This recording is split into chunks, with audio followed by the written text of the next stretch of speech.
esto es lo que todo el consejo de la Escritura dice. Referente a este tema, esto es todo el consejo de la palabra de Dios dice. Un teólogo, hermano, con un cerebro.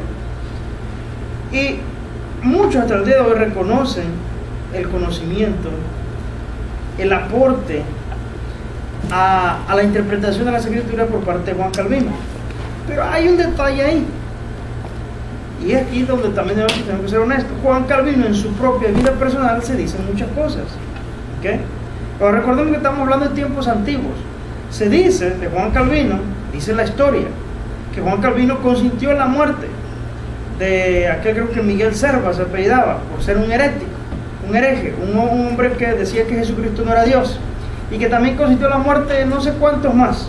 Entonces la gente lo tacha de un hombre asesino, criminal. Entonces cuando la gente habla de doctrinas reformadas o calvinistas, y usted les expone las doctrinas, y al enseñarle todo el consejo bíblico, y al no tener escapatoria, inmediatamente una cosa: Calvino, criminal; Calvino, un miserable asesino; Calvino, eres un seguidor de hombre, eres un seguidor de Calvino. Y si en un momento, pero aquí no se trata de Calvino. Si Calvino disertó sobre las mismas enseñanzas, y yo coincido con Calvino, y Calvino aportó mucho al entendimiento de muchos textos bíblicos referentes a la salvación, a la soteriología cristiana, que soteriología se trata del estudio de la salvación. Eso no tiene que ver. No podemos echar por tierra porque se dicen o se digan una cosa de Juan Calvino que al final de cuentas yo no sé cuánto de eso es verdad y cuánto no. Eso sí yo no lo sé. Pero en el peor de los casos, que todas esas cosas que dicen de Juan Calvino fueran ciertas, ok, eso no echa por tierra que lo que él disertó acerca, lo que encontró en la Biblia, es totalmente correcto. Porque el mismo principio, hermano, tenemos que aplicar en otras cosas. Ok, el apóstol Pedro no dejó epístolas. El apóstol Pedro, hermano, en aquellos tiempos no se vivían los tiempos como se viven hoy, hermano. Hoy, usted se enojó y le puso una cachetada a alguien, usted va a la cárcel. Es más, no va muy lejos, no le haga una cachetada a un algo menor. Si usted le pega a su niño con un cinturón, ¿sabe qué le hace a este país? Lo mete a la cárcel a usted por 2 años. Por 2 años. Le quitan el niño y no se lo vuelven hasta que tiene 18 años. Tienes el riesgo. Pero si te meten a la cárcel 2 años, de eso tengo la seguridad. Usted le pega a un niño con un objeto, un cinturón, y si alguien llama a la policía, usted tiene 2 años de cárcel. Ahora, queda con récord criminal. En los tiempos antiguos, hermano, la gente tenía, yo no sé cómo explicarlo, no puedo decir otras costumbres, pero el asunto de echar mano para arrebatarle la vida a un hombre por X razón era algo más simple y sencillo que ahora. Yo no puedo entender esas cosas, me faltan más elementos históricos, pero no piensen en esto. David, ¿no era David un gran orador? ¿No era un hombre de oración, David? ¿No era un hombre de alabanza, de adoración? Pero a la misma vez que era un hombre de oración, ¿usted no sabe cuánta sangre derramó David con esa espada? David mató. Yo no sé, hermano. En la guerra, eso me partía en la guerra y mataba. Y los hombres de Dios de la antigüedad eran hombres santos de Dios, y esos mismos sacaban espada para decapitar a los enemigos de Dios.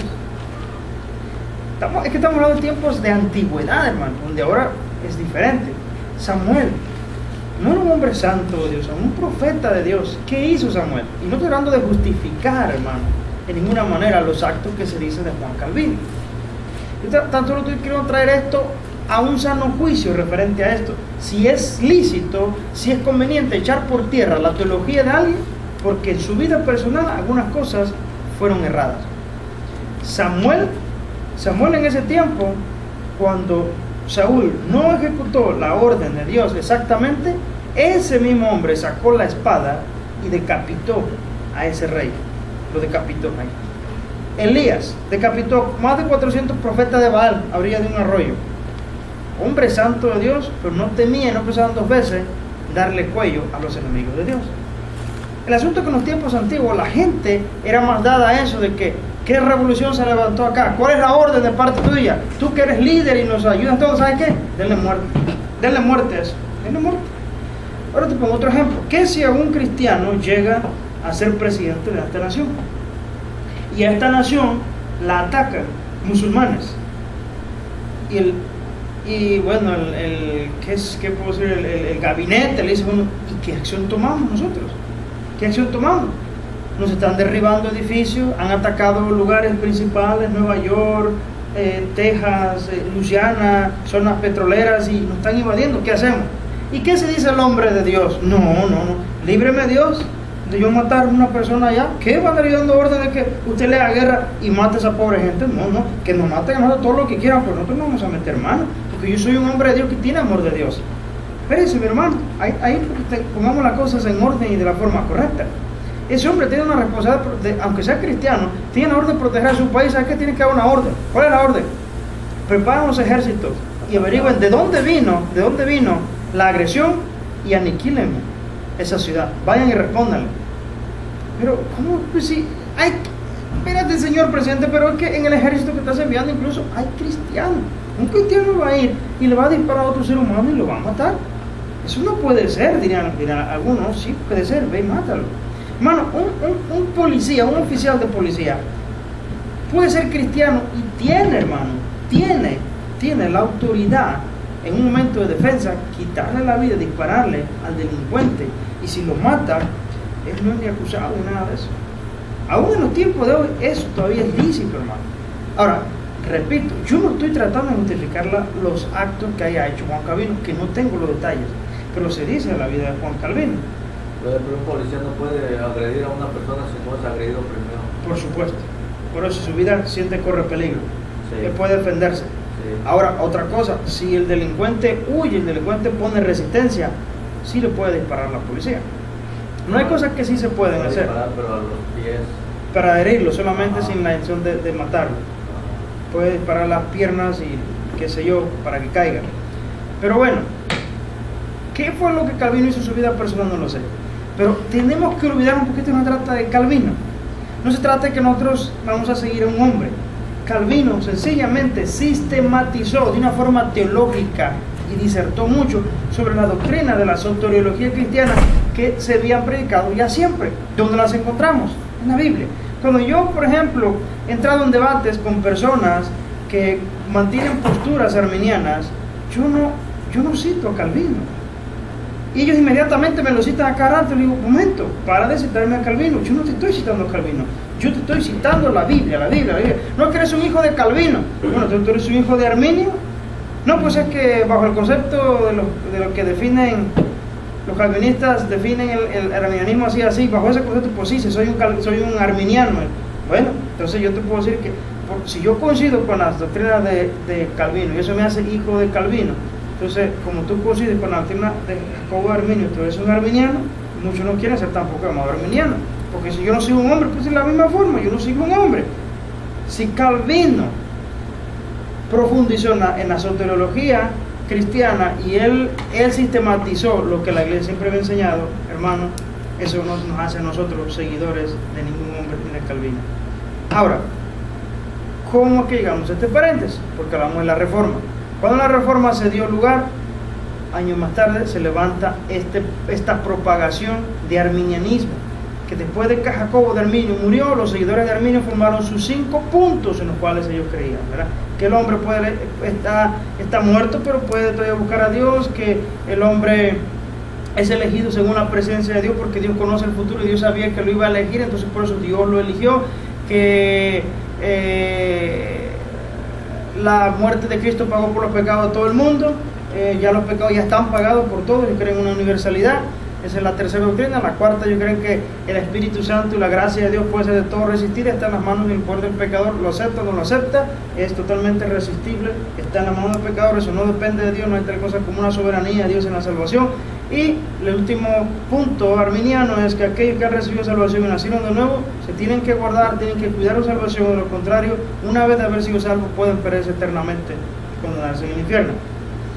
Así formaron esos 5 puntos.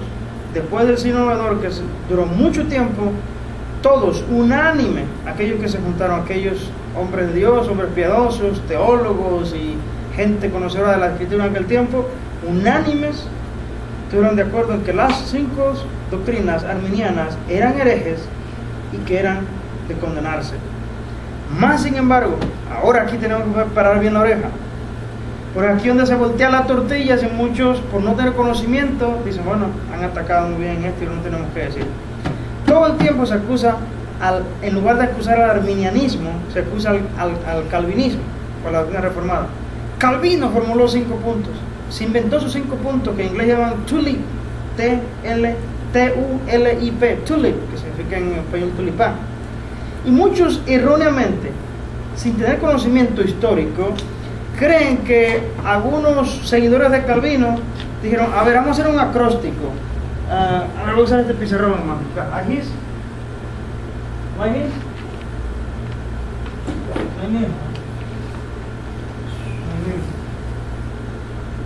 no se ve nada. ¿Ves que está la T? ¿Se la alcanza a ver la T? La U, la L, la I y la P. Y como no tenía nada que hacer, porque creían que, bueno, podían formular doctrina, pero ¿qué le ponemos a la T? Oh, total depravity. Ok, total depravity. Depravación total. Y a la U, ¿qué le ponemos? A la U. Igualito, hermano, cuando uno va a la secundaria y dice, a ver, escribe el nombre de tu mamá. Sofía. Y la pones así, en una columna. La S, siempre fiel. La O, olorosa como no sé qué. F, fuerte como una... Ese se llama acróstico. O no se llama así acróstico, pero que se llama. Ellos creen que la Iglesia Reformada se inventó su tulip y que le puso a cada letra su significado. L, limited atonement. La I, irresistible grace. P, perseverance of the saints, perseverancia de los santos. Oh, ya. Entonces dice, se inventaron, Calvino se inventó sus 5 puntos. Por los reformados se inventaron 5 puntos. Eso no es cierto. En ese sínodo de Dort, después de condenar los 5 puntos de Arminio, la iglesia tuvo a bien, dice, ¿sabe qué? Al haber tenido este concilio, y después de condenar esa doctrina, no va a ser suficiente para refrenar esa doctrina. Es necesario que nosotros aclaremos, como iglesia reformada, qué creemos referente a esos 5 puntos. ¿Cuáles son? Y de los mismos puntos que ellos habían primeramente manifestado, la iglesia reformada dijo, ok, en cuanto al primer punto, total depravity, la T. Segundo, unconditional election, que Dios nos eligió incondicionalmente. Y aquí ya hablamos de la depravación total, ya hablamos de la elección incondicional, y también hablamos la semana pasada acerca de la limited atonement, expiación limitada, es decir, no universal como ellos dicen que ya los pecados del mundo entero están pagados, sino Cristo pagó por los pecados de un pueblo que el Padre le dio desde antes de los tiempos, y por eso Cristo murió, porque si Cristo ya pagó por los pecados de los pecadores que ya se murieron sin aceptar a Cristo o sin recibir a Cristo y murieron en sus pecados, ellos ya no tendrían por qué pagar otra vez la pena del infierno. Y también en cuanto a la gracia, ellos dijeron es irresistible, es irresistible, es decir, que la gracia de Dios puede más que tú en tu terquedad, en tu corazón tan necio, puede Dios más que aquello que el Padre le dio. Vas a venir, irremediablemente vas a venir. ¿De qué manera? ¿Obligándote? No, Dios va a cambiar tu corazón y de esa forma vas a venir. Eso es irresistible, o sea, es eficaz. La doctrina de la gracia irresistible también es llamada llamamiento eficaz, porque llega un momento en tu vida, aquello que el Padre le dio al Hijo, un momento en su vida en que eficazmente el Espíritu Santo lo llama. Y se le puede llamar la doctrina de dos formas: irresistible grace, gracia irresistible, o llamamiento eficaz, que eficazmente Dios los llama. No es decir que Dios los llama a esos que el Padre le dio, y dice, pero ¿cómo le hago? Porque no depende de mí, es si ellos quieren. Entonces puede ser que mucho de mi sacrificio que yo hice, de lo que yo pagué por ellos, se desperdicie, porque si ellos no quieren. Entonces, pero siempre, hermano, nunca olvidemos el primer punto. Si nosotros nos olvidamos, hermano, en la primera doctrina, que hay una depravación total en el hombre y que el hombre en verdad está muerto, podemos entender fácilmente las otras 4 doctrinas. Si nosotros no estamos seguros de que el hombre está totalmente muerto y que el hombre en esa condición todavía puede buscar a Dios, puede buscarlo, y que sí, en realidad en su corazón tiene deseo de Dios, el hombre pecador, el hombre natural, el hombre animal, el hombre que que está muerto en sus delitos y pecados, si usted cree que puede, todavía tiene la facultad, la habilidad de buscar a Dios por sí solo, sin la ayuda del Espíritu Santo, las demás doctrinas que hablamos aquí no tienen ningún sentido. Si en ese punto no nos ponemos de acuerdo, lo demás, usted sería un completo arminiano. Si usted cree que el hombre, estando muerto, puede buscar a Dios, usted es un arminiano. Bueno, si usted no me llama arminiano, ok, usted es un cristiano que comparte las ideas de Jacobo Arminio. Ahora, y si usted comparte el primer punto con Jacobo de Arminio, todos los demás también lo tienen que compartir. La última doctrina es la perseverancia de los santos, que aquellos que Dios llamó, hermano, a estos mismos, a los que antes conoció, a estos mismos llamó, a estos mismos justificó, a estos mismos glorificó. Es la obra de Dios en la salvación, que aquellos que Dios salva los preserva hasta el final, y que ninguna de esas ovejas la va a perder Cristo, ninguna de ellas. Dios los guarda, porque Él es poderoso para guardarnos, dice, sin caída. Entonces, ¿cuáles son los 5 puntos que nosotros estamos estudiando? Los 5 puntos comúnmente conocidos como puntos calvinistas, doctrinas de la gracia. Hay otras doctrinas también que son parte de la doctrina de la gracia, pero estas son muy cruciales, muy importantes de entenderlas. Muchos le van a decir a ustedes, ¿tú crees en el tulip? ¿Tú crees en eso? ¿O eres seguidor de Calvino? ¿Eres seguidor de hombre? Seguro das la vida por Calvino. No, yo no doy la vida por Calvino. Porque Calvino es un asesino. Calvino es, espérate un momento, Pedro, si hubiera hecho lo que hizo en aquel tiempo, lo hubiera hecho en estos tiempos, de que, porque su maestro lo querían arrestar, ¿saben qué hizo Pedro? No? Sacó la espada. Eso es el equivalente a que un campesino le saca el machete y dice, a él no lo toques, y aquel se viene encima y le tira el machetazo, solo que aquel se quita y nomás le alcanza a volar la oreja. Aquel le llama a la policía, viene 911, te llevan a la patrulla y eres, por tu récord, por toda tu vida, eres un criminal. Eres un criminal, tienes un récord criminal. A Pedro en ese tiempo, si hubiera vivido un tiempo de nosotros, hubiera mantenido por el resto de su vida un récord criminal. Hermano, y ya era un discípulo de Cristo, era un apóstol de Jesucristo. Sacó espada y dijo, no, al maestro no lo tocas, no te acerques. Y le tiró el machetazo, solo que le falló. Que si le ha errado, hermano, le parte el cráneo en 2. Se lo parte, solo que seguro apenas se movió que nomás le voló la oreja. Y sabemos el resto de la historia, que el Señor levanta la oreja y se la vuelve a pegar. Pero hermano, Pedro, ahora ¿qué vamos a hacer? ¿Qué vamos a decir de Pedro? ¿Un criminal? Asesino, porque movido por un espíritu criminal le tiraste ese espadazo. Todas las epístolas de Pedro, sáquenlas de la Biblia, tírenlas, es un criminal. ¿Eso vamos a decir? No, hermano. Dios reveló cosas a través del apóstol, pero a pesar de su error, a pesar de... El Señor no le dijo, bravo Pedro, luego se ve que tú me amas, luego se ve que tú eres valiente, de eso son lo que yo busco, hombres que den la vida por mí. No, el Señor no le aplaudió, al contrario lo reprendió. Pedro, no sé qué, espada mata, espada muere, o sea, no hagas tal cosa. Pero más sin embargo, ahí tenemos a Pedro. Y no vemos tampoco un registro en la Biblia de Pedro arrepintiéndose por ese pecado, pidiendo perdón. No sé si lo hizo o no lo hizo, no sé, pero Pedro no obró bien en ese lado. David, ¿obró bien David en todo? No, David no obró bien en todo. David adulteró, le quitó la mujer a ese hombre, ese pobre hombre, su única mujer que tenía, y lo mandó a matar todavía. Él fue culpable de asesinato por mandarlo frente a la guerra para que se muriera, para quedarse con esa mujer. Y Dios, claro, lo castigó. ¿Qué vamos a hacer con los escritos de David? ¿Nos tiramos a la basura también? ¿Somos seguidores de David nosotros? No, pues somos seguidores de David. A pesar de su error, Dios usó a David. Pero que David es un adúltero. No, si Calvino no es así porque ordenó quizá la ejecución de no sé cuántos, y eso lo hace un inmundo, y toda su teología hay que tirarla a la basura, a pesar de que disertó muchas cosas bíblicas. Nosotros también apliquemos la misma ley para todo el mundo. También Salomón, arranquemos Cantar de los Cantares y arranquemos Eclesiastés, saquémoslo de la Biblia. ¿Por qué? Porque Salomón finalmente en su vida hizo muchas cosas malas, tanto se depravó o se desvió que hasta por el amor de las mujeres adoró dioses falsos, adoró. Y ahí tenemos a los escritos, los libros. No podemos decir los libros de Salomón, son los libros del Espíritu Santo que inspiró a través de Salomón. Pero Salomón escribió en un momento de su vida donde estaba bien con Dios, o después de que se reconcilió con Dios, pero su vida personal nunca fue perfecta.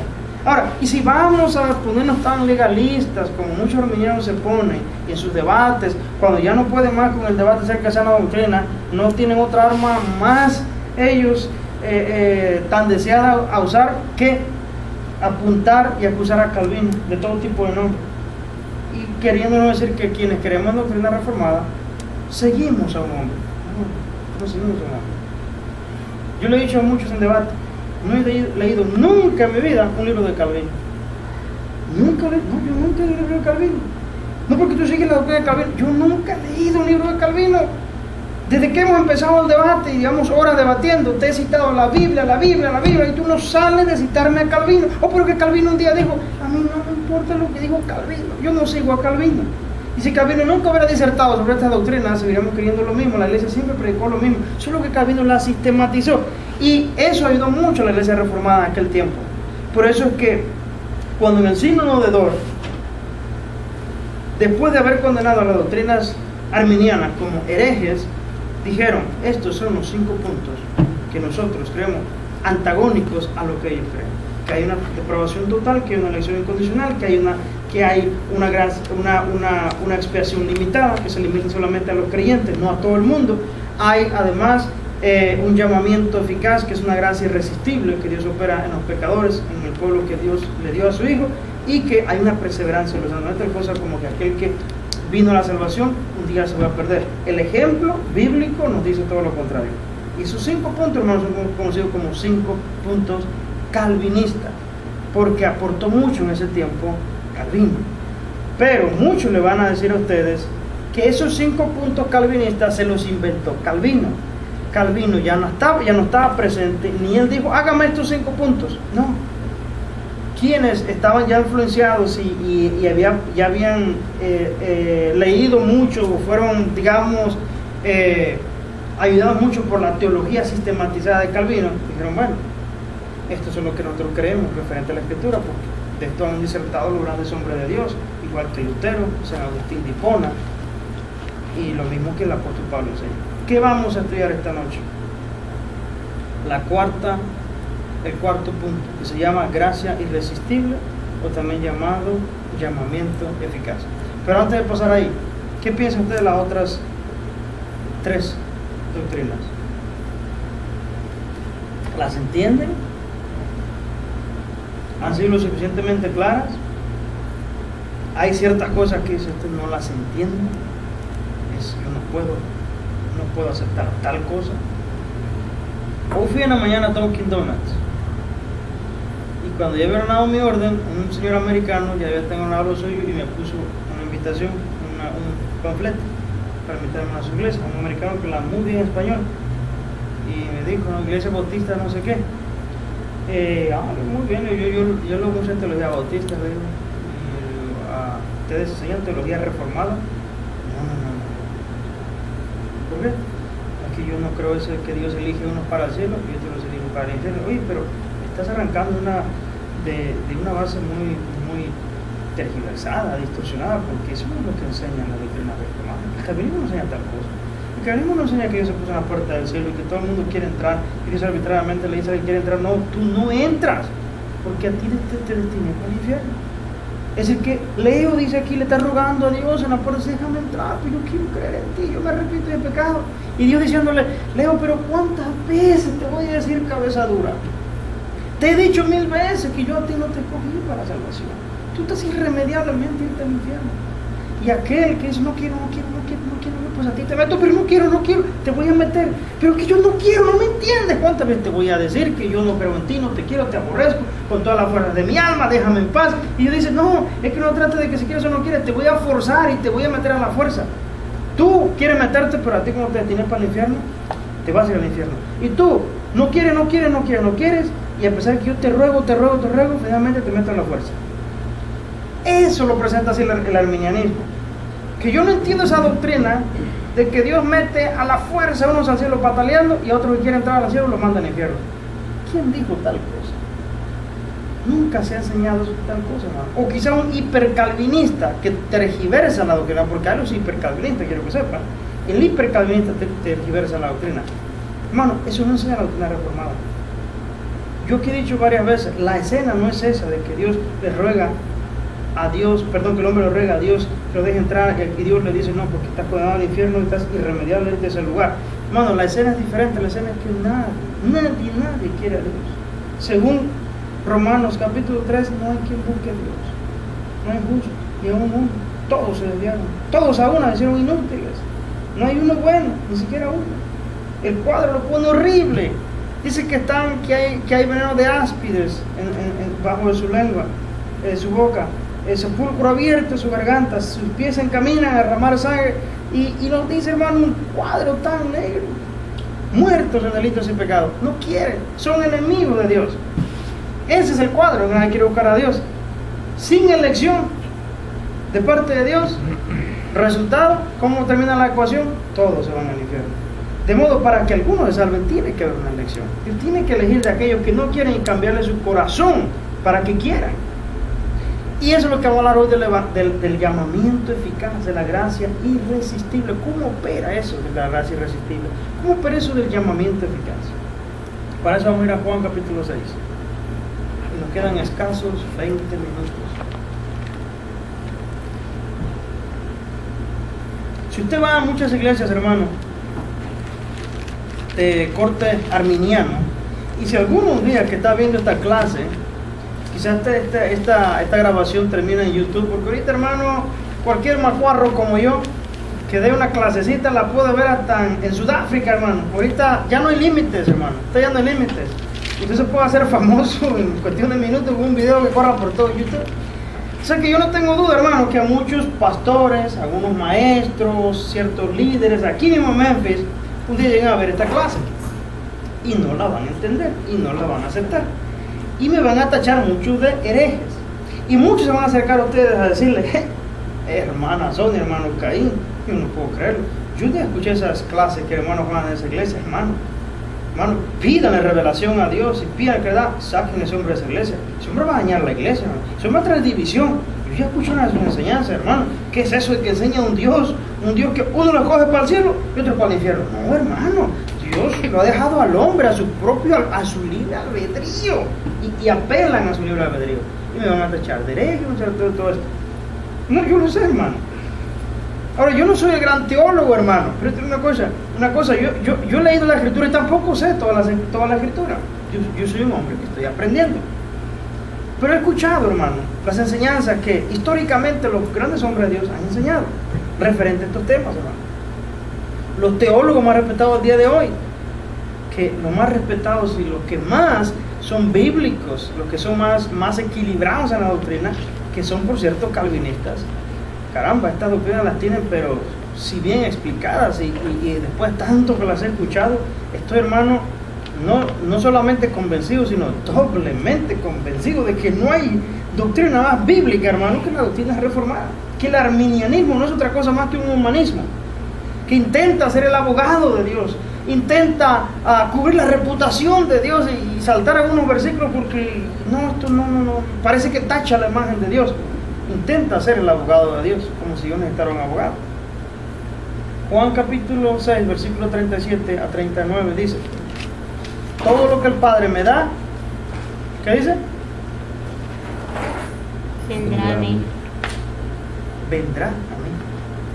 Todo lo que el Padre me da, vendrá a mí. Y el que a mí viene, no le echo fuera. Porque he descendido del cielo no para hacer mi voluntad, sino la voluntad del que me envió. Y esta es la voluntad del que me envió, que de todo lo que me diere. Pero, ¿qué es esto de que me diere? ¿No es acaso que está hablando de un rebaño, de un pueblo, de algunos que van a creer en él? Y de estos que van a creer en él, hermanos, son salidos del mundo, hermanos, del mundo. Es decir, que no todos los que están en el mundo van a creer, porque la misma Biblia dice que no es de todos la fe, no es de todos la fe. Algunos creen, otros no creen. Pero ¿quiénes son los que sí van a creer? ¿Qué hace la diferencia entre el que cree y el que no cree? Lo que hace la gran diferencia, hermano, es una obra sobrenatural del Espíritu Santo. Es una obra que hace el Espíritu Santo. ¿Por qué? Porque es antes que el Espíritu Santo llegue, hermano, todos no queríamos nada de Dios. ¿Cuántas veces, hermano, a usted y a mí nos hablan del Evangelio y resistimos la gracia, el regalo de Dios? Lo resistimos, hermano. No. Mira, yo creo que, y yo con respeto a tu religión, pero yo creo que dice la palabra que te arrepienta. Y gracias a Jesucristo. Mira, sí, pero que mira, a mí eso es la religión. Mira, yo a Jesucristo lo veo como que, no, hermano, yo estoy bien con mi vida, si yo estoy conforme conmigo mismo, soy feliz así como estoy. Hermano, es una resistencia. ¿Sabes por qué? Ese es un muerto, está muerto espiritualmente. Está muerto, no va a responder, no puede. Porque los designios de la carne, dice Romanos 8:7, los designios de la carne son enemistad contra Dios. ¿Cuáles son los designios de la carne? Todos los pensamientos de tu mente humana son enemistad contra Dios, porque no se sujetan a la ley de Dios, ni tampoco pueden. ¿Cómo? No, tú no creas que con tu mente humana, con tus designios humanos, tú vas a tomar de tu libre albedrío la sabia decisión o de elegir el infierno o de elegir a Cristo. No, necesitas la obra sobrenatural del Espíritu de Dios en tu vida para que pueda venir. De lo contrario, no puede venir. Entonces, hagamos un pequeño paréntesis antes de continuar a explicar este versículo, el asunto del libre albedrío. Quizás muchos puedan estar confundidos qué es eso del libre albedrío. ¿Todos entienden aquí el término libre albedrío? ¿Lo entienden? Tu libre voluntad de escoger. Mire,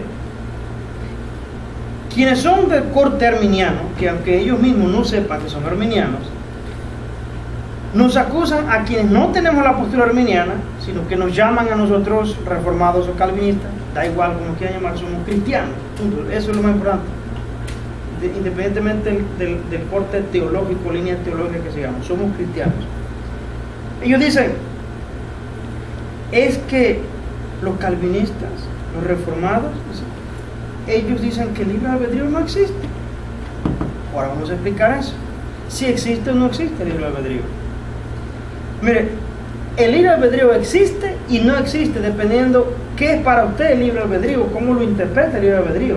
Ahora, si el libre albedrío, como se entiende que es libre elección, yo fui hace rato al restaurante chino, yo elegí, hermano, que este sweet ticket aquí, que me lo dieran la mitad de unsweet y la mitad de sweet, porque cuando le ponen todo dulce es una exageración, dulce, no. Yo escogí mitad y mitad. Yo escogí el menú, dame un chicken en garlic sauce con arroz de la vaporera, y yo lo escojo. El pecador, hermano, que está sin Cristo puede elegir, escúcheme, cuanto le venga en gana, y lo hace, tiene su libre albedrío.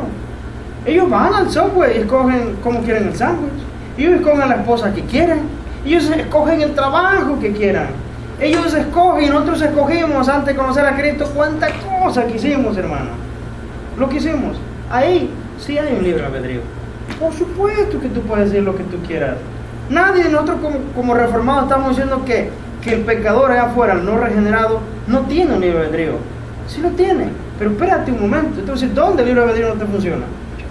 Ese libre albedrío no te funciona para buscar a Dios. De tu voluntad, ¿no? Tu voluntad. No, ¿cómo no? Yo no puedo violar mi voluntad. No, tú no entiendes. Esto es una terminología muy equivocada. No puedes hablar cuando Dios hace una obra, llamarle violación. No se trata de una violación. Tú estás encadenado, tú estás esclavizado, tú eres siervo de la maldad, tú eres esclavo del pecado, tú estás encadenado en pecado, en muerte, en abismo. Tú estás depravado, tú estás caído de la gloria de Dios. Tú estás destituido de la gloria de Dios. Tú estás enemistado con Dios. Tú eres un hijo de rebelión. Tú eres un hijo de desobediencia. Tú estás muerto, no estás desmayado. Tú puedes escoger lo que te plazca, la marca de vehículo, la marca de ropa, el color de los zapatos. Pero de tu voluntad, que es humana, de tu libre albedrío que tanto defiende, resulta que eres totalmente inútil para escoger a Dios. ¿Y dónde dice eso la Biblia? Hermano, le sobran los versículos a la Biblia. Ninguno puede venir a mí si el Padre no le trae. Espérate, Jesús, ay, si la regaste, Jesucito, diría la armeniana. No, yo sí puedo venir. Basta con que me informe qué es lo que tengo yo que hacer. Háblame de tu palabra, háblame de tu evangelio y déjame a mí la decisión, por favor. No te metas, no violes mi voluntad. Esa es la postura armeniana. No violes mi voluntad, déjame a mí tomar la decisión. Solamente dame la información que yo sabré qué hacer con eso. Yo tengo en mi poder el escogerte o rechazarte. No, Jesús dice, no es así. Ninguno puede venir a mí si puedo atrás. ¿Cómo que no puedo? Bueno, es que estás tan necio. Y yo entiendo, estás muerto, ¿cómo no? Como estás muerto, no lo entiendes. Estás enemistado con Dios. Según tú amas a Dios, pero no al Dios de las Escrituras, no al Dios divino, no al Dios creador de todas las cosas, es al Dios que te ha formulado en tu mente. Un Dios que según tú es un Dios chévere, un Dios que haces a tu manera. Hermano, ¿no ha visto usted cuando se suben los artistas, los paganos a la tarima y le dan gracias a su Dios? Doy gracias a Dios porque hemos vendido 3 millones de copias y hemos recibido este año un disco de oro y 2 de platino, ¿verdad? Y le agradecen a su Dios, tienen su Dios. Entonces alguien dice, ya ve, y esa gente también cree en Dios. Pero ahora hagamos una pausa. Ahora vamos e indaguemos cuáles son las características de ese Dios que ese artista menciona. Cuando Shakira dice, doy gracias a Dios, porque, o cuando este artista dice, gracias a Dios se nos ha abierto las puertas y gracias a Dios llegaron tantas personas al concierto. Cuando la Lady Gaga dice que ellos lo que sea, que gracias a Dios. Bueno, los artistas, además, está de moda. Hasta los que cantan narcocorrido salen muy espirituales cuando toman el micrófono. ¿Qué dicen? Gracias a Dios, nosotros nos ha ido bien. Su Dios. Pero ahora descríbeme tu Dios. No sabe describir a Dios. ¿Saben por qué? No es el mismo Dios que estamos hablando. No lo es, hermano. No es el Dios de la Biblia. Entonces Jesús dice, no puedes venir a mí. No puedes. Estás enemistado con Dios. Al Dios que tú supuestamente tienes una relación, no es al Dios de las Escrituras. Has violado el mandamiento del Antiguo Testamento, que no te harás ninguna imagen de lo que está en el cielo y en la tierra, ni debajo de la tierra, ni te honrarás, ni te inclinarás a ella, ni las honrarás. Y el hombre se hace su propio Dios. Ahora, Jesús dice, ninguno puede venir a mí, hermano, eso así es, ninguno puede. Pero explícame por qué, Señor, por qué no puedo. No puede por la sencilla razón que eres esclavo del pecado y estás muerto. Si el Hijo libertares seréis, entonces verdaderamente libre. Si yo te liberto, si yo te revelo al Padre, porque nadie conoce al Hijo sino el Padre, y al Padre nadie lo conoce sino el Hijo, y todo aquel a quien el Hijo lo quiera revelar. O sea, si yo quiero revelarte al Hijo, tú al Padre vas a conocer al Padre. Es todo a quien el Hijo lo quiera revelar. Está en la voluntad de Dios, hermano, no está en la voluntad del hombre. Ahora, el hombre está muerto, ya quedó clarísimo, hermano. ¿Cuántas veces lo repetí aquí? Como 3 millones de veces. Que está muerto, hermano. Y se lo voy a repetir siempre. El hombre sin Cristo está muerto, no está desmayado, no recibió un garrotazo en la cabeza, se desmayó y al rato va a ver el sí. Está muerto. El Señor le dijo, el día de comer ese fruto ciertamente morirás. Va a haber una separación. Entonces, ahora, este versículo, Juan 6:37, dice, todo lo que el Padre me da, todo, no alguno, todo lo que el Padre me da. Es decir, que el Padre designa, hijo mío, yo te voy a dar a ti un pueblo. Pero, miren, este versículo, quiero que usted lo lea, por favor. Vamos a Apocalipsis.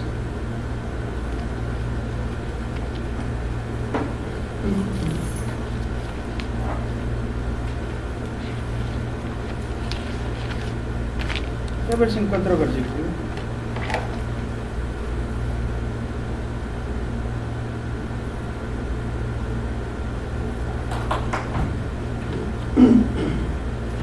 De poderlo aquí buscarlo, porque me está hablando, me vino el versículo a la mente.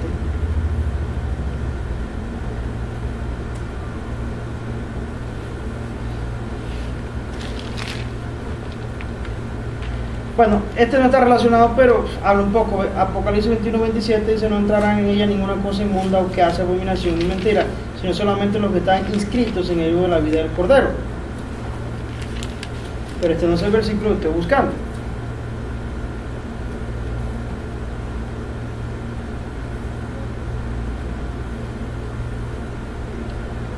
Alguien tiene una buena concordancia, pero no encuentro la palabra clave. Pero hay un versículo en Apocalipsis, hermano, que habla, hermano, de estas personas que sus nombres nunca estuvieron escritos en el libro de la vida, dice, antes de la fundación del mundo. Lo quiero encontrar porque no se lo quiero quedar de ver, hermano.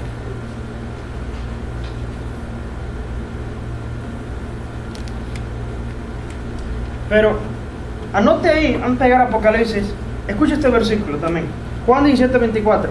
Padre, aquello que me has dado, quiero que donde yo estoy también ellos estén conmigo, para que vean mi gloria que me has dado, porque me has amado desde antes de la fundación del mundo. Pero, permíteme, hermano, este versículo, no, este no era, yo los enredé, ¿verdad? Este versículo, pensé que hablaba de las ovejas, porque pensé que acá hablaba de las ovejas, pero hablaba de que el Padre amó al Hijo antes de la fundación del mundo. No se me congoje, deje buscar Apocalipsis.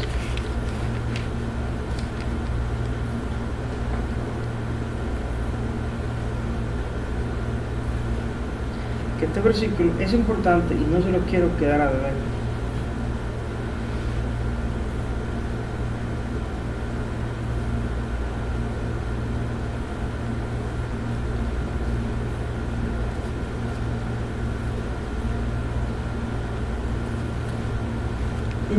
¿Cuál es el primero?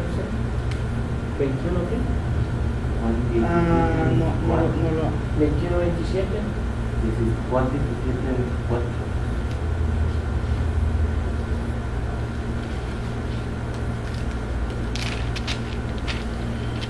Ahora aprovecho, este versículo va a aparecer. Es que tengo una concordancia aquí.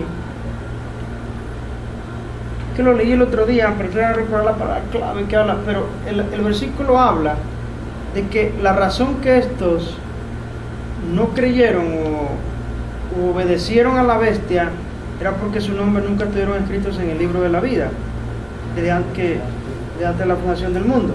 Ok, creo que ya lo voy a encontrar.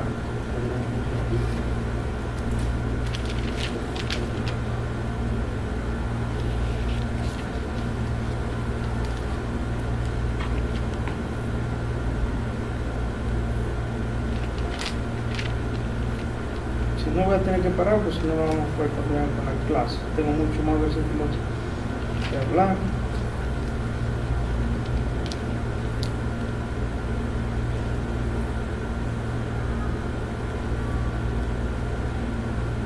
Apocalipsis 17:8.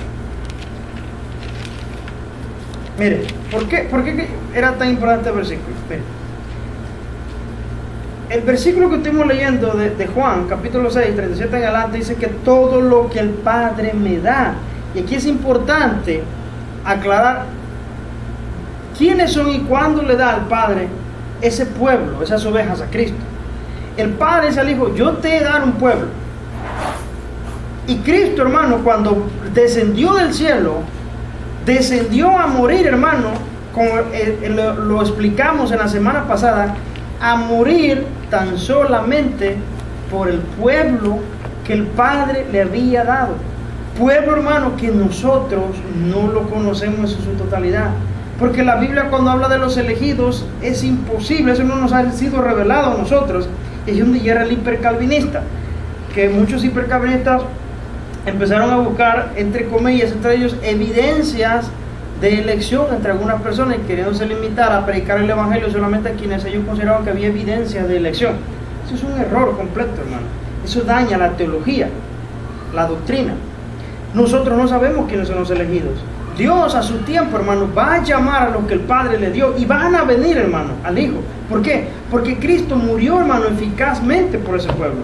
Cristo los salvó y los va a traer y los va a santificar y los va a salvar y los va a guardar y los va a glorificar. Ahora, cuando Cristo descendió del cielo, Él ya sabía, hermano, de antemano por quienes iba a morir. Pero Él no venía a derramar su sangre por cada pecador en este mundo. Porque de así hubiera querido Dios, así lo hubiera hecho. Salvar al mundo entero. Entonces, Efesios capítulo 5 no dijera, como lo dice en la forma en que actualmente está, que dice que a vosotros maridos, amad a vuestras mujeres, así como Cristo amó a la iglesia y se entregó por ella, para santificarla por lavamiento del agua, a fin de presentársela a sí mismo una iglesia limpia, que no tuviese ni mancha, ni arruga, ni cosa semejante, sino que dijera que Él se entregó por el mundo para presentarse así al mundo, o sea, en su totalidad, por todo el mundo, un mundo limpio, sin mancha, que no tuviera mancha, pues ni arruga, ni cosa semejante. Pero resulta que ahí solamente se refiere a la iglesia. Es decir, ¿quién es la iglesia? Los creyentes. ¿Quiénes son los creyentes? Los elegidos. ¿Quiénes son los elegidos? Los que el Padre, desde antes de la fundación del mundo, antes de que llegáramos a existir, ya había escrito sus nombres en el libro de la vida, y a su tiempo, cuando el Hijo de Dios descendió, ¿sabe por qué vino a morir? Por esos. Y solamente por eso. Por eso es que la muerte de Cristo, la expiación, es limitada. ¿Por qué limitada? No limitada en poder, para que no se malinterprete ahí o se confunda. No limitada en poder, sino limitada en su efectividad hacia quienes va a ir. Va a ir solamente por ese pueblo que Cristo vino a rescatar. Cuando los fariseos no creían en Jesucristo, en el capítulo 10, ¿qué le dijo el Señor? Vosotros no creéis. Digo, ¿sabes por qué le dijo el Señor? Porque no sois de mis ovejas. ¿Cómo? Es que no sois de mis ovejas. Clarito, no sois de mis ovejas. Porque mis ovejas oyen mi voz y me siguen. Ahora, ¿pero qué dice Apocalipsis 17:8? La bestia que has visto era y no es, y está por subir del abismo e ir a perdición. Y los moradores de la tierra, escuchen, los moradores de la tierra, no como aquel hombre que nos dio un estudio hace tiempo de Efesios que saltó la predestinación y dijo, oh, y esto es la predestinación, nomás lo digo así brevemente. No es que Dios a uno los eligió para la salvación y a otros no los eligió para la salvación, sino que Él eligió al género humano. O sea, Él hizo una distinción entre los ángeles y nosotros, que Dios eligió no salvar a los ángeles, pero sí salvar a la humanidad. Momento, no. La Biblia, cuando habla de la elección, se refiere estrictamente y explícitamente a este mundo, porque aquí es clarísimo. Y los moradores de la tierra, aquellos cuyos nombres no están escritos desde antes de la fundación del mundo en el libro de la vida, se asombrarán viendo la bestia que era y no es y será. Oiga usted, el pueblo que el Padre le dio al Hijo, sus nombres fueron escritos desde antes de la fundación del mundo. Y Cristo ya sabía eso. Y cuando vino a derramar su sangre, la derramó por esos. Y aquel que murió sin creer en Cristo, bueno, por eso mismo murió sin creer en Cristo, porque Él no derramó sangre por Él. No, yo no creo eso, no. Ese Dios que tú me presentas, no lo entiendo. Es que no me trata qué Dios te quiero presentar yo. ¿Cuál es el Dios que nos presenta? La Biblia. La Biblia no dice que Cristo murió para santificar al mundo. Lo santificó y lo lavó por la palabra.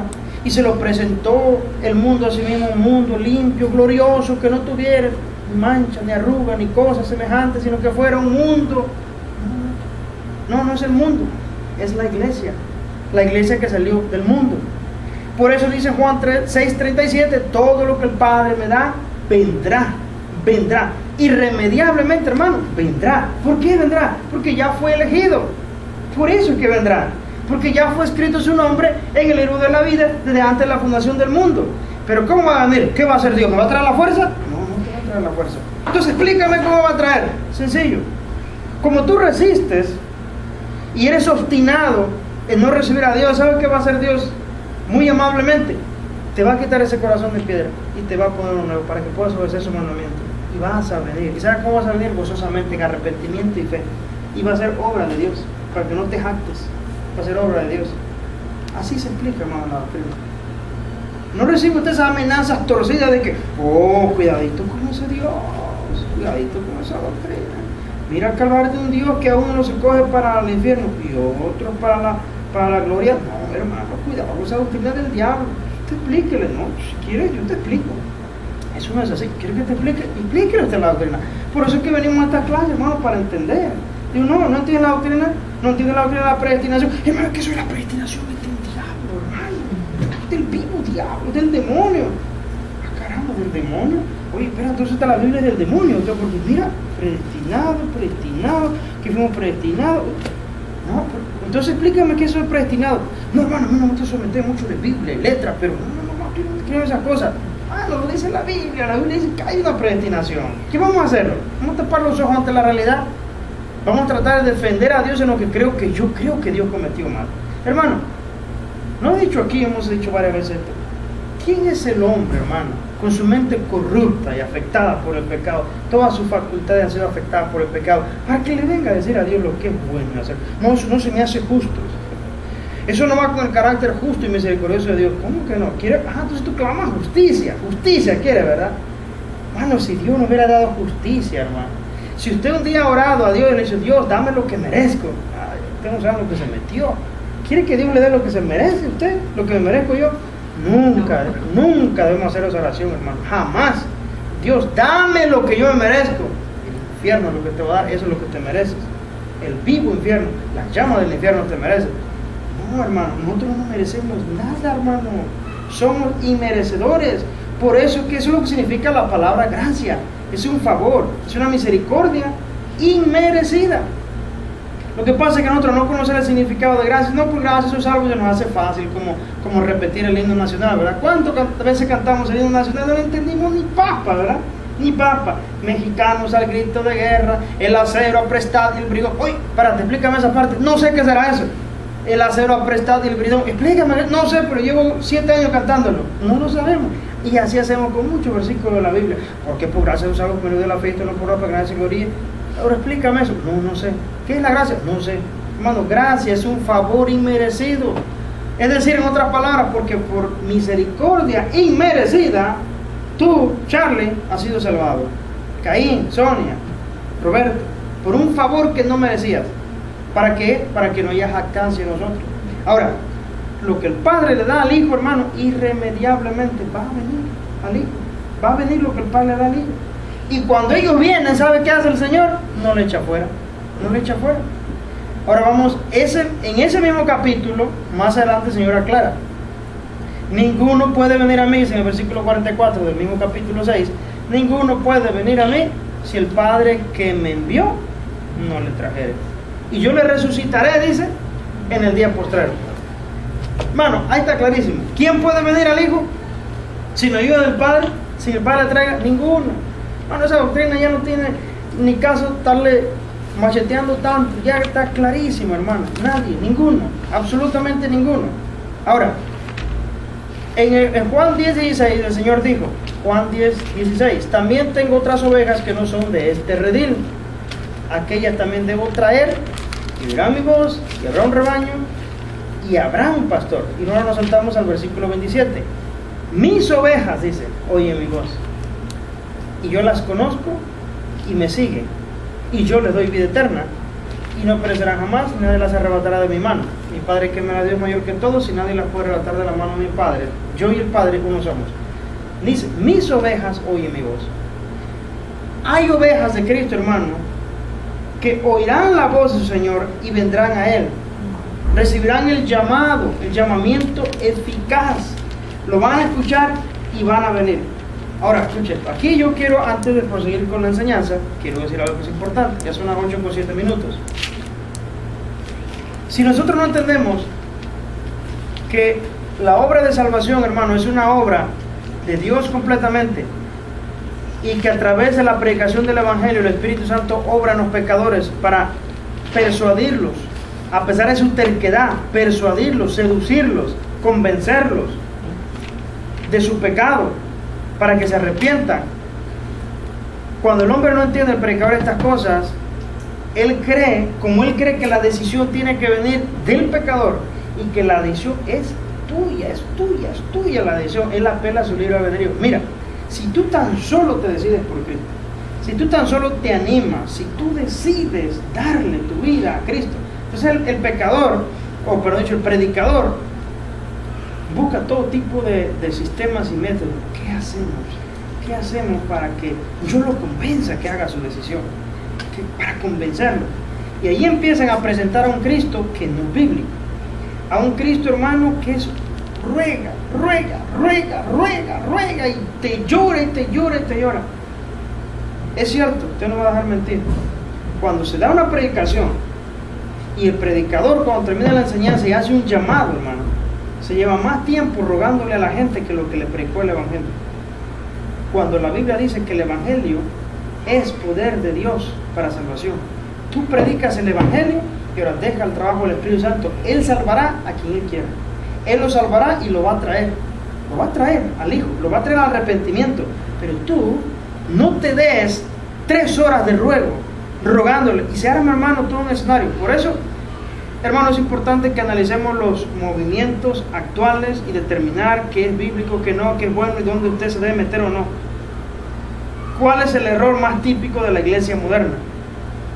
Persuadir al pecador de que tome su decisión, porque él cree que la salvación es que ya está pagado el precio por ti. Ellos creen en el universalismo. Ya está pagado, no seas burro, no seas terco, nomás toma la decisión es tuya, está en tus manos, escoge la vida o la muerte ahora, ahí es tu decisión. Entonces, como a toda cosa tienen que convencerlo, se arma todo un escenario, hermano, y empieza el predicador: si tú te vas a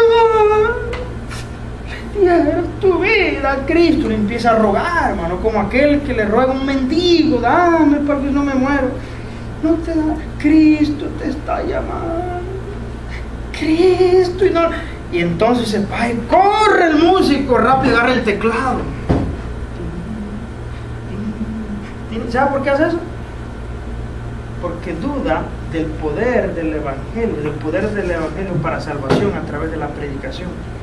A toda costa hay que conmoverle el alma al pecador. El pecador empieza,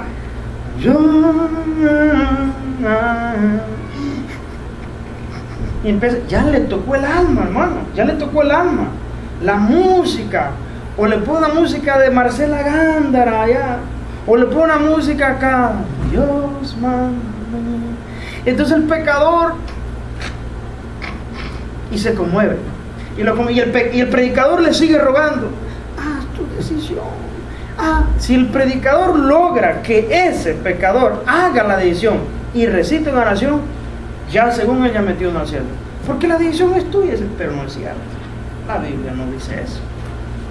Nunca va a encontrar en la Biblia usted haciendo eso, a ninguno de los predicadores, nunca. Tan solo predicaron el evangelio. Es más, ¿sabe qué dijo? Y muchos que se llaman Biblia no les va a gustar. Jesucristo dijo, y donde no lo reciban, sacúdense vuestros pies. Váyanse, sacúdanse los pies. Pero de cierto digo que en el día del juicio será más soportable el castigo para Sodoma y Gomorra que para esa ciudad. Así es el evangelio.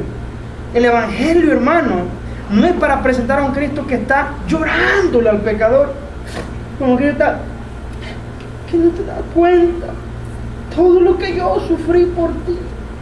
Mi Padre me envió del cielo, derramé mi sangre por ti, y tú eres tan cruel, eres tan ingrato que no aprecias lo que hice por ti. Yo ya pagué por ti, acéptame, haz tu decisión. Entonces la efectividad de la muerte de Cristo en la cruz, para que sea realmente efectivo, valga la pena, está en los dedos del pecador. El pecador puede decir, pues lo siento mucho, Cristo, mucho. Aprecio lo que hiciste por mí, bajaste del cielo como pan de vida, moriste por mí, pero muchas gracias, mira, ahí está tu regalito, a mí no me interesa. Pero mi sangre, mi cuerpo lo entregué por ti, tú lo vas a beneficiar. Lo siento mucho, pero yo nunca te lo pedí, ahí está, yo no quiero. Pero, ¿y qué cuenta le voy a dar a mi Padre? Si yo ya morí por ti, ya pagué tu cuenta. Tu problema, yo no quiero. ¿Sabe, hermano? Eso no opera así. Eso no opera así. Lo que aquel que el Padre le dio al Hijo, van a venir al Hijo. Van a venir, ¿cuándo? A su tiempo. Lo va a persuadir el Espíritu Santo, lo va a convencer, su corazón va a estar obstinado, pero no hay resistencia que ellos pongan para que finalmente el Espíritu Santo no lo convenza de su pecado y caiga en arrepentimiento. Y escuche, aquí voy a repetir lo que ya he repetido.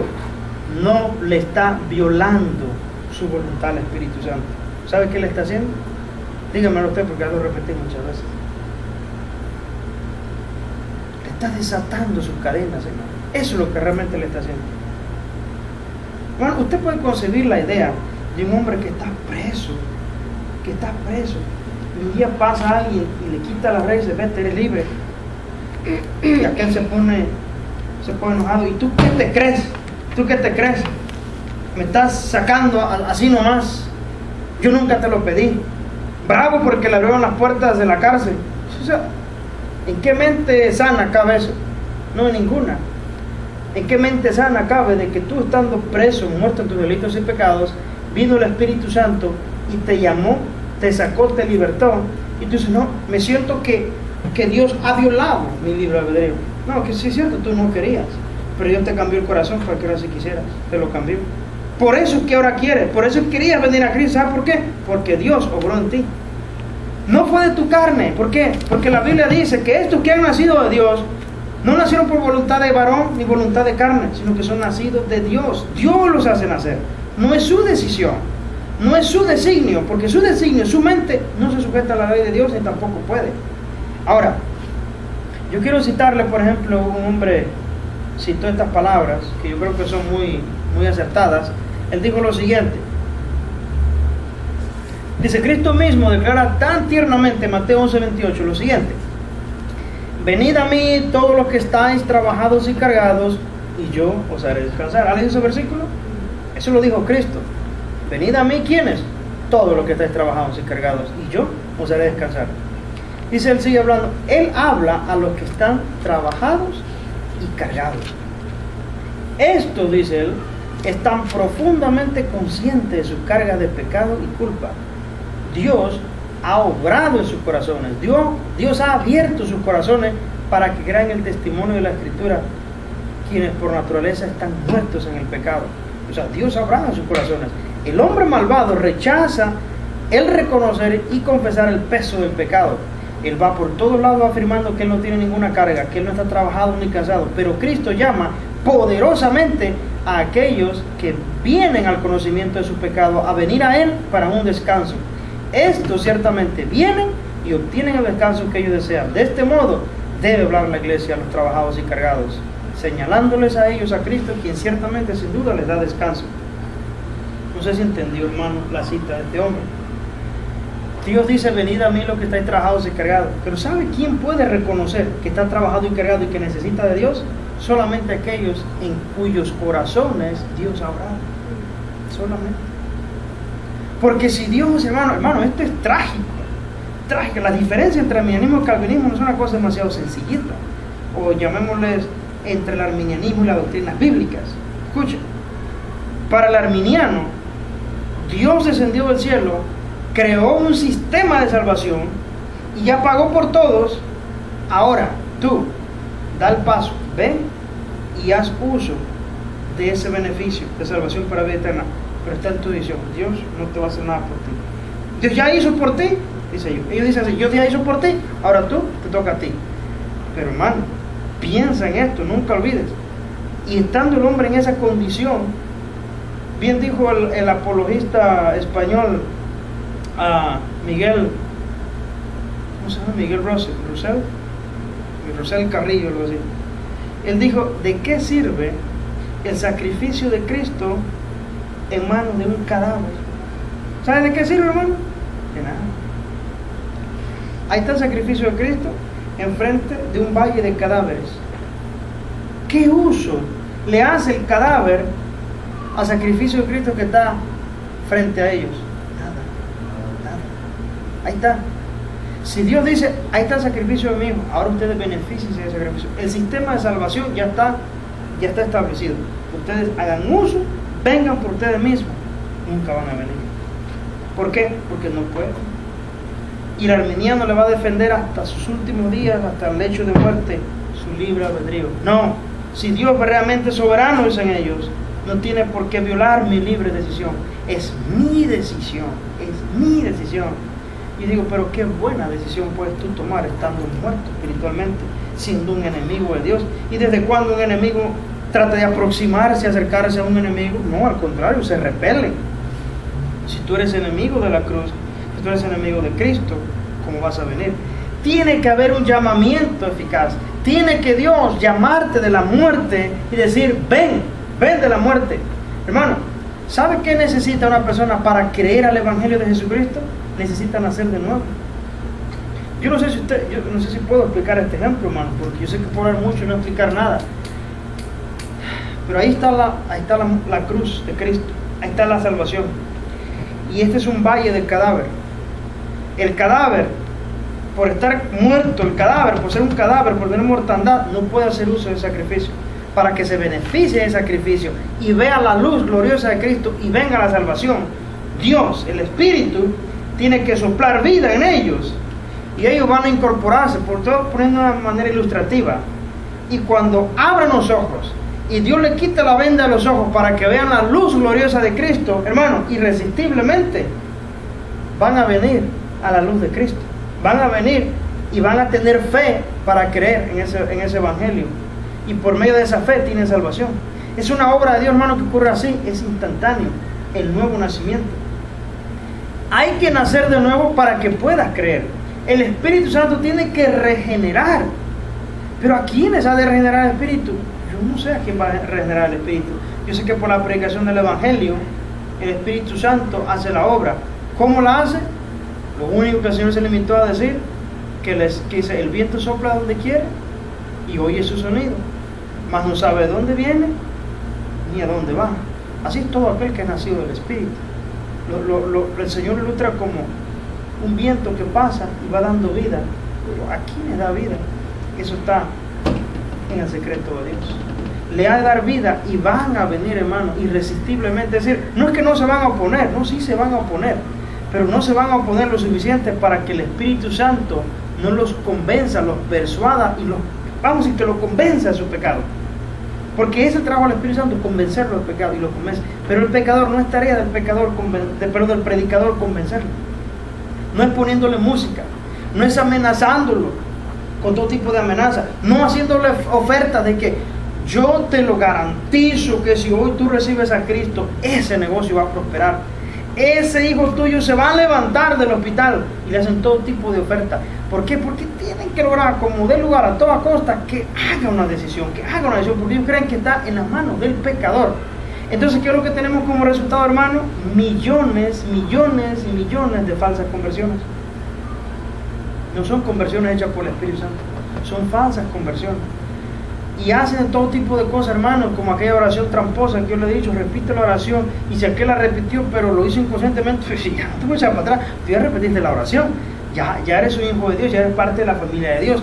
Pero no, hermano, ¿qué es Isaías 55:1? Para ir terminando. A todos los sedientos venid de las aguas, y los que no tienen dinero, venid, comprad y comed, venid, comprad sin dinero y sin precio, vino y leche.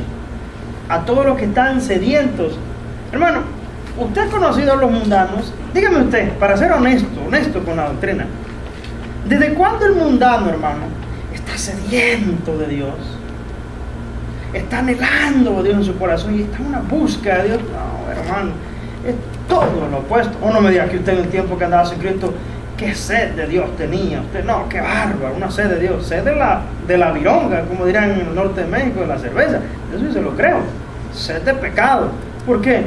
Porque no sabemos otra cosa más que pecar. Era nuestro alimento, era nuestra proteína, hermano. El pecado, vivir en el pecado. Pero dice en Isaías, a todos los sedientos, venid a las aguas, los que no tienen dinero, venid, comprad y comed, venid, comprad sin dinero y sin precio, vino y leche. Está hablando de la salvación, venir. Pero ¿a quiénes se le menciona? A los sedientos. Pero ¿quiénes son los sedientos? Obvio, los sedientos son aquellos en cuyos corazones el Espíritu de Dios está trabajando. De otro modo, no hay sed de Dios. No la hay. Es nuevamente una obra del Espíritu. Es un llamamiento. Es un llamamiento eficaz. Que aquellos que el Padre le dio al Hijo habrán ciertamente de venir al Hijo. Y ninguno de ellos se quedará sin venir.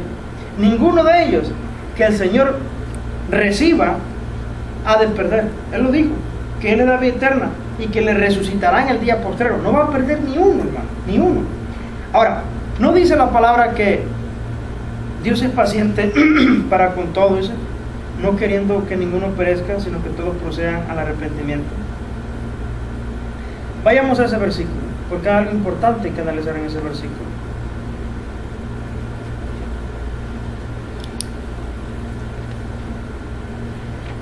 El Señor no retarda su promesa, según algunos la tienen por tardanza, segunda de Pedro 3:9.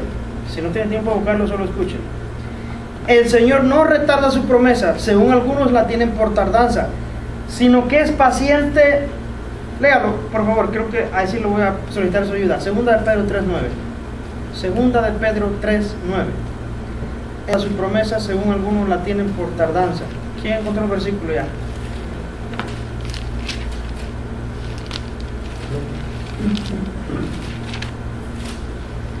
El Señor no retará su promesa. ¿Y qué más dice? Fuerte. Léamelo. Según algunos la tienen por tardanza, sino que es paciente para con nosotros. Hace una pausa ahí. ¿Es paciente para con el mundo o para con nosotros? Con nosotros. ¿Ves que no dice que es paciente para con el mundo? Es necesario que cuando leamos el versículo lo leamos correctamente. No dice que es paciente para con todo el mundo. No dice que es paciente para con todo el mundo. No, es paciente para con nosotros. Sigue leyendo y vamos a aplicar ese nosotros. No queriendo que ninguno perezca, sino que todos procedan al arrepentimiento. El arminiano se toma este versículo y dice, ve, Dios quiere que todos procedan al arrepentimiento. Todo el mundo. Ok, es cierto que Dios quiere que los hombres vengan al conocimiento de la verdad y no quiere Dios que perezcan. Dios quiere que todos los hombres sean salvos. Sí lo dice otro versículo. Oh, eso es ciertísimo. Y es bíblico, no podemos recitar eso. Pero también es bíblico las siguientes cosas. Leo, ¿Dios quiere que tú peques? No, Él no quiere. Pero más sin embargo Él peca. Dios quiere que tú te hagas un criminal. Dios no quiere eso. Dios quiere que el hombre sea infiel. No, Dios no quiere que el hombre sea infiel. Dios quiere que el hombre robe. No, Dios no quiere que el hombre robe. Bueno, Dios quiere que todos se hagan al infierno. No, Dios no quiere que todos se hagan al infierno. O sea, no es la voluntad de Dios. No es la voluntad de Dios. Pero es necesario hablar de dos voluntades de Dios, hermano. Dios tiene una voluntad en su secreto que nosotros no la conocemos. O sea, generalmente hablando, Dios no quiere que el hombre robe, no quiere que el hombre mienta, pero más sin embargo roba, más sin embargo miente. Dios no quiere que los hombres, Él no quiere la muerte del impío, Él quiere que se arrepienta. Pero, ¿cómo es que Dios si quiere algo no lo logra? Es que generalmente hablando, estamos hablando de una voluntad general de Dios, lo que a Dios le agrada y le desagrada. Generalmente hablando, Dios no quiere que nadie perezca. Dios quiere que todos sean salvos. Dios no quiere que el hombre sea un adúltero. Dios no quiere que el hombre sea un ladrón. No lo quiere. Pero más sin embargo, hay adúlteros, hay fornicarios, hay idólatras, y habrá muchos que, a pesar de que Dios dice que no quiere que nadie perezca, o que dice que todos quieren que todos los hombres sean salvos, aún con todo, la gran mayoría de este mundo se va a perder. Pero más sin embargo, en la voluntad, en el designio, en la voluntad secreta de Dios, hay un decreto de Dios de qué es lo que ha de ocurrir. Y eso no hace a Dios un Dios malo, porque tiene autoridad de hacer lo que Él quiere en el cielo y en la tierra. Generalmente tú sabes lo que a Dios le agrada y no le desagrada, lo que Él quiere y lo que Él no quiere. Pero en su voluntad, en su decreto, habrá Él solamente de salvar a quienes, a los que Él eligió, a los que Él quiso. ¿Cómo? Soberanamente. Y hemos explicado aquí la doctrina de la elección, que Dios, por elegir a unos y a los otros, a dejarlos arrastrar en sus pecados, no le convierte a Dios en Dios malo. Pero aquí en 2 de Pedro 3:9, ¿qué dice? El Señor no retarda su promesa según algunos la tienen por tardanza, sino que es paciente. ¿Para quién? Para con nosotros. ¿Pero quién son nosotros?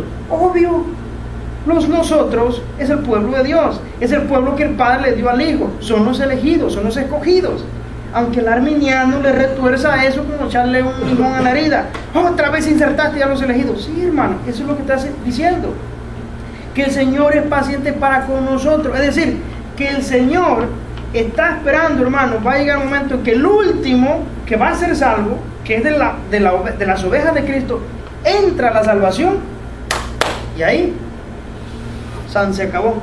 Ya no hay más, hasta que el último predestinado, según la ley de los predestinados, entre a la salvación. Ahí no dice que el Señor es paciente para con el mundo, no queriendo que el mundo perezca, sino que todo el mundo proceda al arrepentimiento. Hermano, si Dios tiene que esperar que todo el mundo proceda al arrepentimiento, no se va a dar, porque todo el mundo no se va a arrepentir. Y además históricamente ya está comprobado que la mayoría del mundo, hermano, ya se perdió eternamente.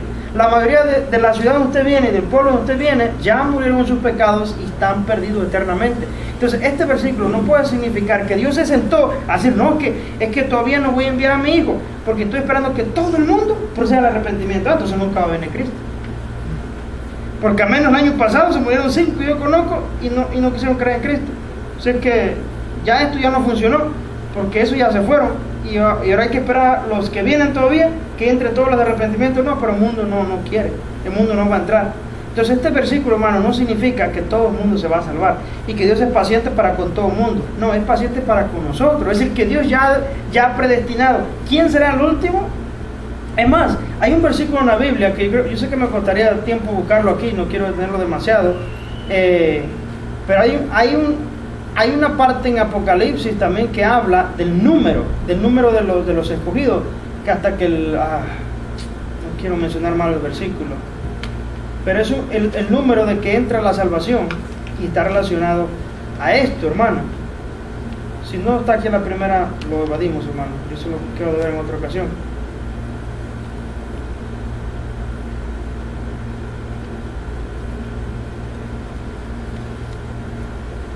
Apocalipsis 6:11, ¿qué dice? Apocalipsis 6:11.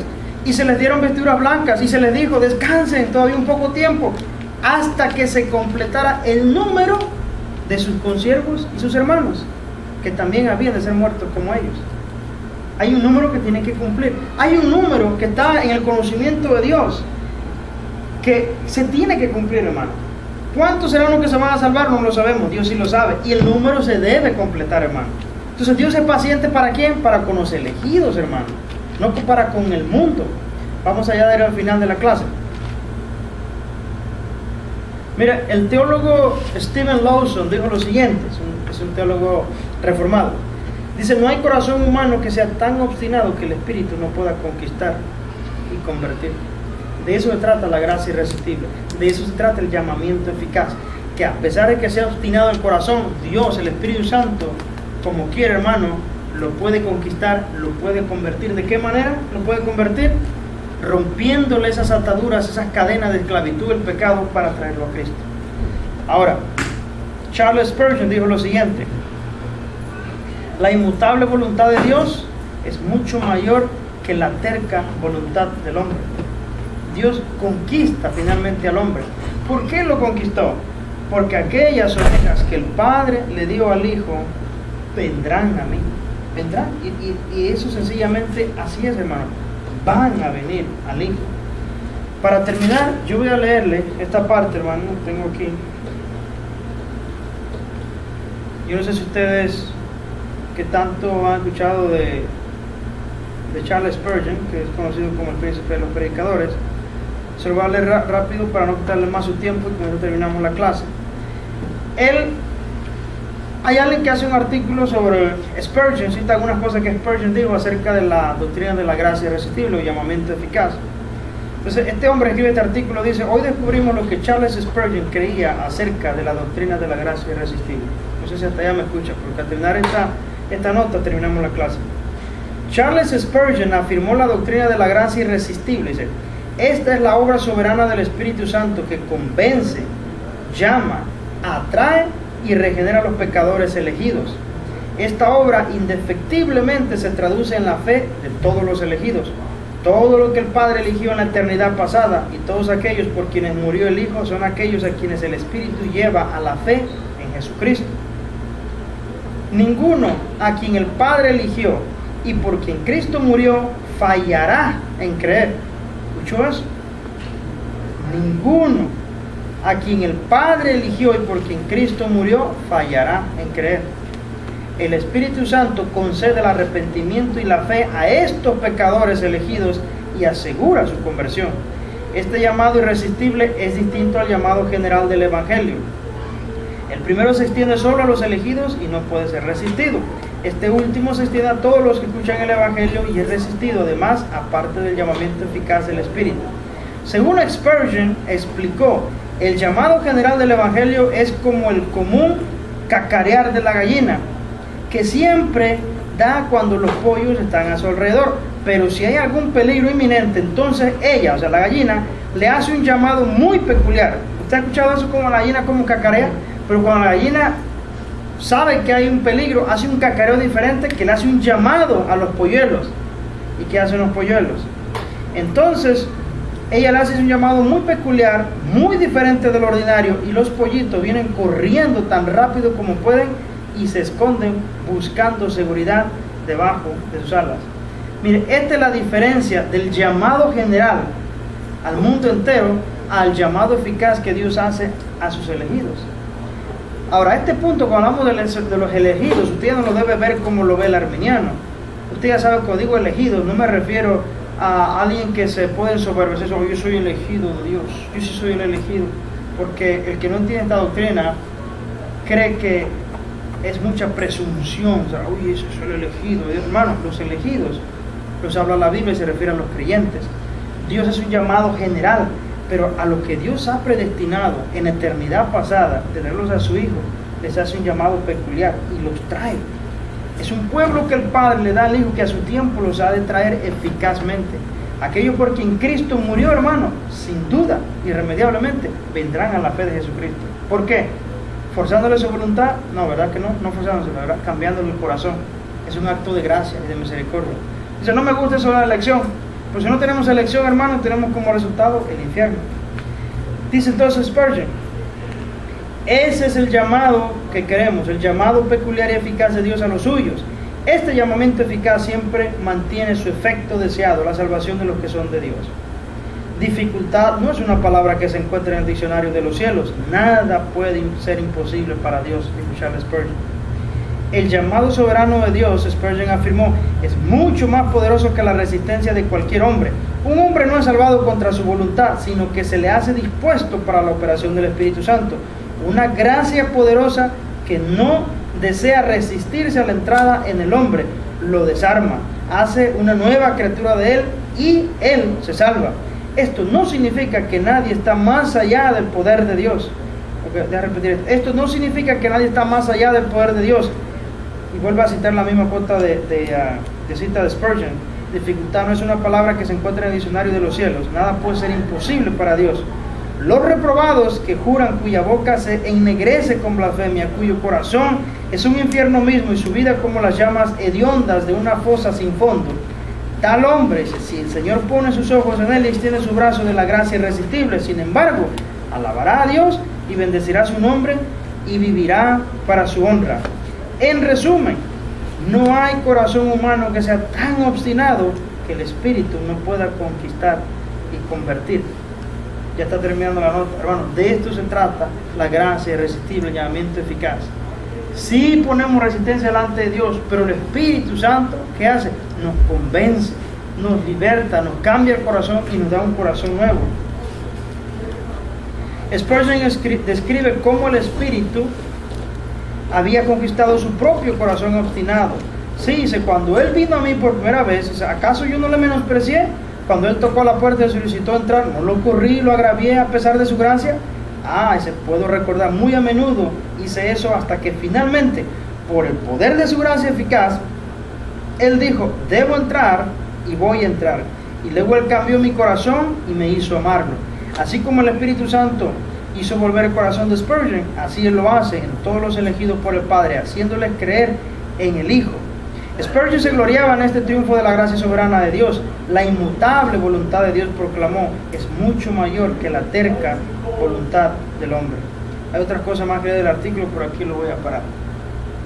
La gracia irresistible, hermano, se da por el título que lleva gracia irresistible, se da mucho lugar a mala interpretación. Es decir, que Dios te forza contra tu voluntad. Pero también es correcto llamarle llamamiento eficaz. ¿Por qué es irresistible, hermano? Porque a pesar de nuestra terquedad, a pesar de nuestra obstinación, el Espíritu Santo obra de una manera en nosotros, hermano, que nos hace amarle al Señor, nos hace que nuestro corazón sea convertido de nuestros malos caminos.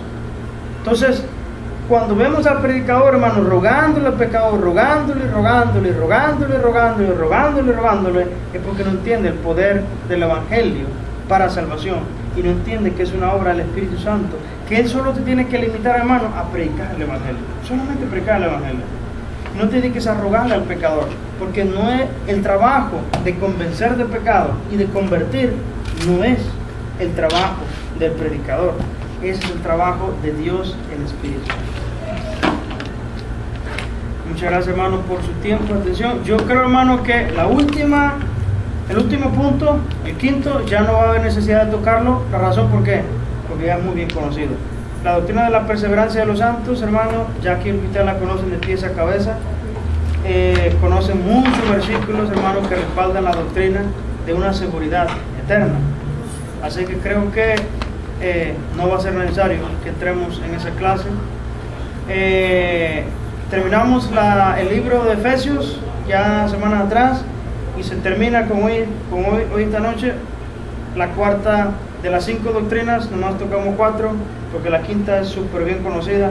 Y termina aquí una nueva serie de enseñanzas.